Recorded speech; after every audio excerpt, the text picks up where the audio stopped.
அனைவருக்கும் வணக்கம் நண்பர்களே. நம்மக்கிட்ட இருக்கிற ஒரு பழக்கம் என்னன்னு சொன்னா, நடந்து முடிஞ்ச விஷயத்த, இல்ல மாற்றவே முடியாத விஷயத்த போட்டு, மனசுல போட்டு அசை போட்டுக்கிட்டே இருப்போம். அது நமக்கு ஊக்கம் தரக்கூடிய விஷயமாக, இல்ல ஒரு மகிழ்ச்சி தரக்கூடிய விஷயமாக இருக்கும்போது பிரச்சனை இல்ல. நான் அன்னைக்கு இந்த மாதிரி விஷயத்த செஞ்சேன். ஸோ, இன்னைக்கு நான் ஜெயிப்பேன். அப்படி ஒரு மோட்டிவேஷனுக்கு பயன்படுத்தும்போது, அதில எந்த தப்பு இல்ல. ஆனா, அன்னைக்கு இப்படி நடந்துருச்சே! அப்படின்னு சொல்லி இன்னைக்கும் அது நடக்காது. இப்ப கடந்த காலத்த கடந்து போகணும். நெறைய பேருக்கு அத கடந்து போக தெரியல. ஏன்னு சொன்னா, அது தந்த வலிகள், வேதனைகள் எல்லாம் நம்மளுடைய ஆழ் மனசுல போய் ஒரு ட்ராமாவா உருவெடுத்து, அது நம்மகிட்ட இருந்து ஒரு பயமாகவோ, கோபமாகவோ, சந்தேக குணங்களாகவோ பல விதத்துல அது வெளிப்படும். அதனுடைய பாதிப்புகள். ஆனா அதெல்லாம் நடக்காம தவிர்க்கிறதுக்கான உண்டான பக்குவம் நமக்கு அன்னைக்கு இருந்திருக்காது. இன்னைக்கு இருக்கு. இப்ப என்ன பண்ணணும்னு சொன்னா, அதை விட வேற ஒன்றத்திற்கு இலக்கா வச்சு நம்ம முயற்சி பண்ணணும். முயற்சி பண்ணும்போது அந்த கடந்த காலத்துலேருந்து நம்ம கடந்து வர்றத இல்லைனா கூட அட்லீஸ்ட் ஒரு மறந்து வாழலாம். ஏன்னா உங்களுடைய உணர்வுகள் எந்த அளவிற்கு மகிழ்ச்சிகரமாக இருக்குதோ அந்த அளவுக்கு தான் உங்களுடைய உடல் ஆரோக்கியமாக இருக்குது, மன ஆரோக்கியம் இருக்குது, பண ஆரோக்கியமாக இருக்குது. உதாரணத்துக்கு ஒருத்தர் எப்போ பார்த்தாலும் கவலைப்பட்டுக்கிட்டே இருக்கான்னு வச்சுக்கோங்க, அவரால் எங்கேயுமே யாரு கூட மிங்கிளாக முடியாது, எந்த ஒரு வேலையும் ஈடுபாட்டோட செய்ய முடியாது. அவரை எல்லாரும் அவாய்ட் பண்ணுற மாதிரி ஆகிடும். அதே மாதிரி ஒருத்தர் கோவப்பட்டாலும் சரிதான், அதே மாதிரி ஒரு சந்தேகப்பட்டாலும் சரிதான், இல்லை எல்லார்கிட்ட தனியாக இருப்பாங்க சில பேர். நான் தனி பிரவீன். இது எதுவுமே நார்மலான ஒரு மனித இயல்பு கிடையாது.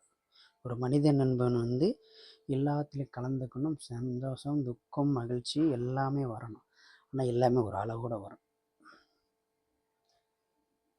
அந்த அந்த இது வரும் பொழுது மட்டும்தான் நம்ம கடந்த காலத்திலேருந்து விடுபட முடியும்.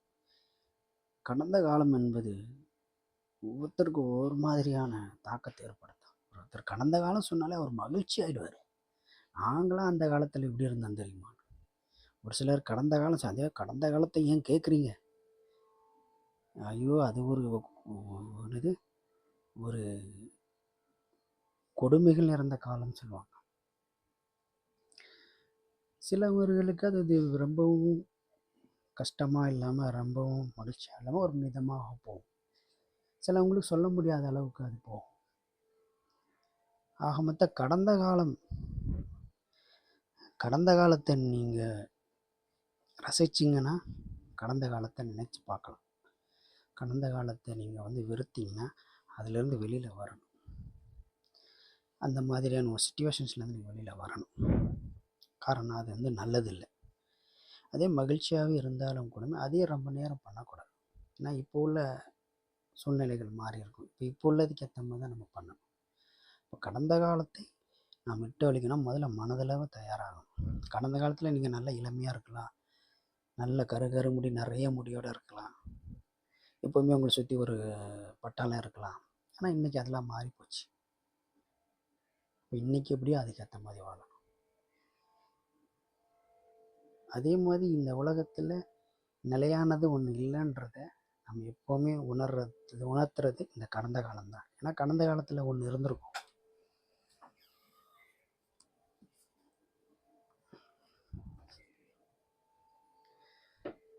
கடந்த காலத்தில் ஒன்று இருந்திருக்கும்.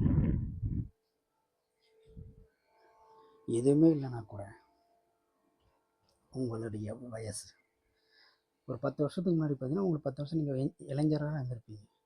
இன்னையோ 10 வயசு ஆகிடுச்சு. அன்னைக்கு தலையில் முடி இருந்திருக்கும், தலையில் முடி இருந்திருக்காது. அன்றைக்கி கருப்பு முடியாக இருந்திருக்கும், இன்றைக்கி வெள்ளை முடியாக இருக்கும். அன்றைக்கி நீங்கள் பொறுப்பு இல்லாமல் ஜாலியாக சுற்றிட்டு இருப்பீங்க. உங்களுக்கு உங்கள் தாய் தகப்பருடைய ஆதரவு கிடைச்சிருக்கும். இன்றைக்கி நீங்கள் ஒரு பொறுப்பாளியாக இருந்து நீங்கள் ஒரு குடும்பத்தை வழிநடத்தக்கூடிய ஆளாக மாறி இருப்பீங்க. அப்படி பார்க்கும்போது ஒவ்வொருத்தருக்கும் ஒரு கடந்த காலன்றது வேறு மாதிரி ஒரு உணர்வுகளை தாக்கத்தை ஏற்படுத்தும்.